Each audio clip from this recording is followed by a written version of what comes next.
ज़र्फ का सौदा हो दोस्तों, कायम रहो हुसैन के इनकार की तरह।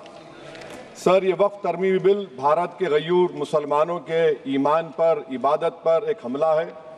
नरेंद्र मोदी की हुकूमत ने इस मुल्क की सबसे बड़ी अक़लियत के खिलाफ एक ऐलान जंग कर दिया, और ये जंग ना सिर्फ मेरे जिस्म पर है, बल्कि मेरी आज़ादी पर, मेरी समाजी और माशी मार्जिनलाइजेशन पर है, मेरी शहरियत पर है, मेरे मदरसे, मस्जिदों, खानखाहों को और दरगाहों को निशाना बनाया जा रहा है।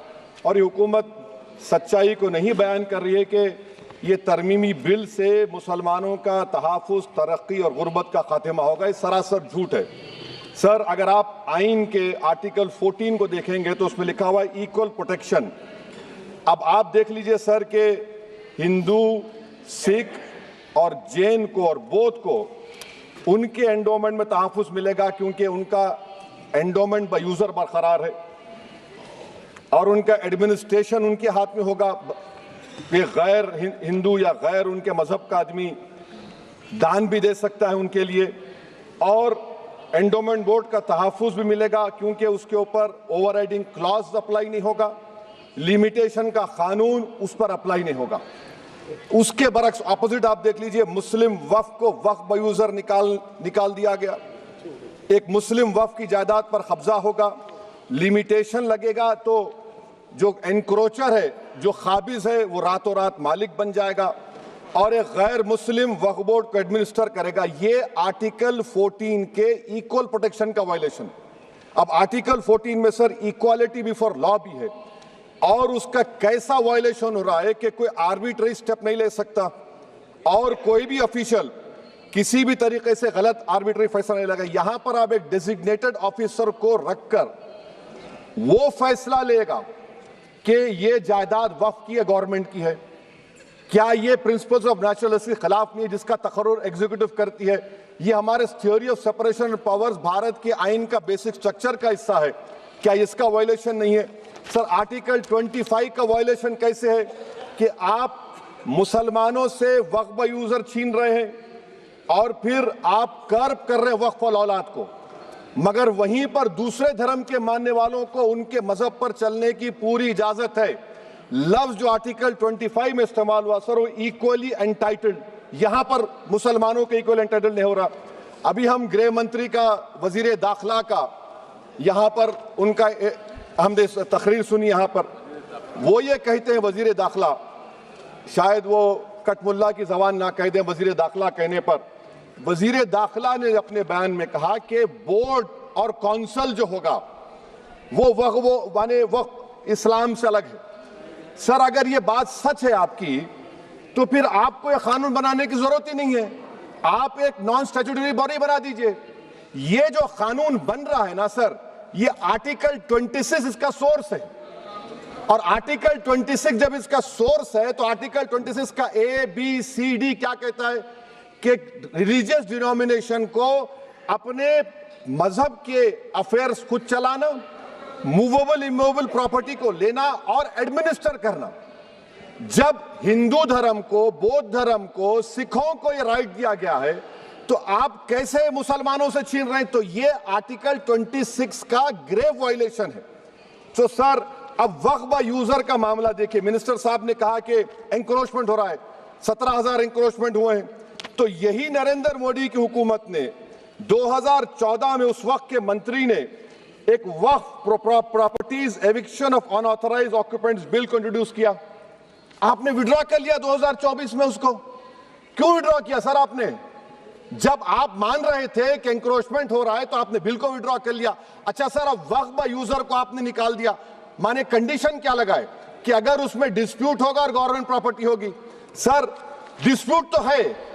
मिसाल के तौर पर मोहिबुल्लाह साहब जिस मस्जिद के इमाम है, पार्लियामेंट के सामने मस्जिद है सर, 123 प्रॉपर्टीज में मस्जिद है, डिस्प्यूट चल रहा है। कल कलेक्टर या डिस्ट्रिक्ट ऑफिसर बोलेगा कि भाई साहब ये गवर्नमेंट प्रॉपर्टी है, स्टिकर लगा दिया जाएगा, मस्जिद बंद, गवर्नमेंट प्रॉपर्टी हो गई, होगी ना सर? अब ये बताइए, आप जब से यहां पर पूरे बीजेपी रूलिंग पार्टी हमको ज्ञान दे रहे हैं कुछ नहीं होगा, कुछ नहीं होगा। मैं दलील के साथ बता रहा हूं आपको ये मस्जिद दिल्ली गवर्नमेंट बोलती हमारी है, वक्फ दिल्ली वक्फ बोलता हमारी है। तो सर वक्फ बाय यूजर, अगर मैं अपनी गवर्नमेंट के खिलाफ वक्फ बोर्ड वक्फ बाय यूजर इस्तेमाल नहीं करेगा तो क्या है सर? अच्छा, ये अमेंडमेंट जब हो जाएगा तो मुझे कहने दीजिए सर, सिर्फ प्राचीन मंदिरों की हिफाजत होगी, मस्जिदों की नहीं होगी। अब सर आप आ जाइए, अगर डिस्प्यूट मेरा एंशिएंट मॉन्यूमेंट से वक्फ का, एक मिसाल दे रहा हूं, दिल्ली में 172 वक्फ प्रॉपर्टीज एएसआई कंट्रोल में है, मैं तो हार ही गया वो, क्योंकि मेरे पास डॉक्यूमेंट नहीं है। आप कह रहे हैं कि डॉक्यूमेंट चढ़ाओ। अगर मेरा गवर्नमेंट से डिस्प्यूट चल रहा है, मैं तो क्लेम ही नहीं कर सकता, क्योंकि आप जज बनेंगे, आप ही फैसला करेंगे, और जब तक आप फैसला नहीं करते वो वक्फ की प्रॉपर्टी नहीं होगी। वो प्रोविजन डाल दिया आपने। अच्छा, अगर मेरा डिस्प्यूट एनक्रोचर से होगा सर, तो एनक्रोचर में तो आपने तो 107 को डिलीट कर दिया। आप रातों रात खाबिज को, एनक्रोचर को मालिक बना रहे हैं। सर मैं ये पूछना चाहता हूं आपके जरिए हुकूमत से, एक मुंबई में एक बहुत बड़े दौलतमंद है,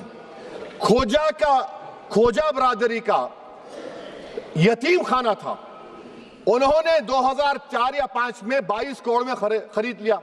वो केस सुप्रीम कोर्ट में, क्या आप उनको मालिक बनाना चाहती है लिमिटेशन एक्ट अप्लाई करके? हमको बताइए, हम जानना चाह रहे हैं।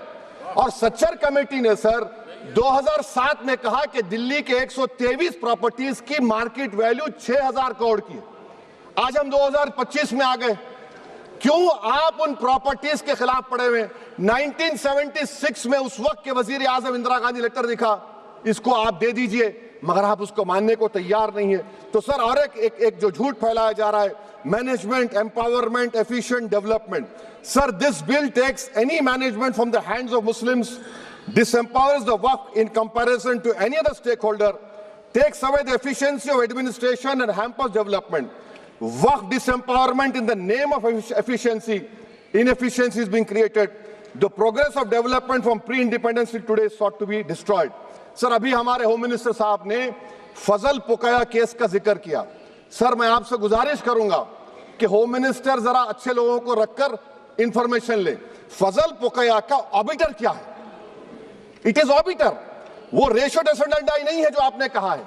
अच्छा सर, शेड्यूल ट्राइब के बारे में कहा, क्या शेड्यूल ट्राइब में मुसलमान नहीं होते? शेड्यूल कास्ट में नहीं होता मुसलमान, शेड्यूल ट्राइब में मुसलमान होता। तो क्या आर्टिकल 25 मेरा चला गया, आर्टिकल 26 चला गया, आर्टिकल 14 चला गया, 15 चला गया, 29 चला गया? लक्षद्वीप का एक मुसलमान एमपी है, क्या उसको राइट नहीं है क्योंकि ट्राइबल है? क्या कह रहे हैं आप? इस ऐवान को क्यों गुमराह कर रहे हैं आप शेड्यूल ट्राइब के नाम पर? सर और एक चीज जो आपको बता रहा हूं सर, अब आप जब आर्टिकल 26 से मेरा सोर्स है, तो आप सेंट्रल वक्फ काउंसिल में 22 में से 11 आप नॉन मुस्लिम को बना सकते हैं। रिलीजन न्यूट्रल आपने कह दिया, और आप बनाएंगे, क्यों बनाएंगे आप? स्टेट वक्फ बोर्ड में 7 नॉन मुस्लिम होंगे और 4 मुसलमान क्यों होंगे?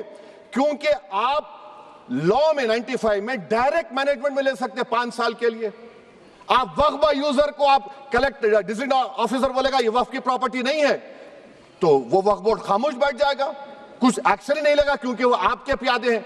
अच्छा, जब आप नॉमिनेट करेंगे सर मैं मोदी गवर्नमेंट के खिलाफ नो कॉन्फिडेंस ला सकता हूं, मगर वक्फ बोर्ड का चेयरमैन जो नॉमिनेट होगा उसके खिलाफ नो कॉन्फिडेंस नहीं ला सकते, हम बिल्कुल नहीं ला सकते। क्या मजाक है बताइए आप? ये डेमोक्रेसी है? नॉमिनेट भी स्टेट गवर्नमेंट करेगी, वो अगर डिक्टेटर बन जाएगा जैसा आज भारत में हो रहा है तो वो भी नहीं हटेगा।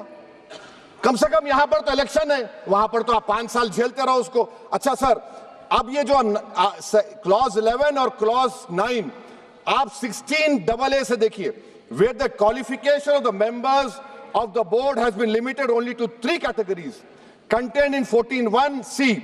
Intention is very clear that the majority is to be packed with non-Muslims. So who will defend my interests, sir? If I cannot depend on the state waqf board, central waqf council, which are going to comprise non-Muslims, this in itself is a clear violation of Article 26, 14 and 15, sir. अच्छा sir, CO पहले 95 act में था कि word मुस्लिम, आपने गायब कर दिया उसको। अरे आखिर क्यों इतनी नफरत है आपके लफ्ज मुसलमान से?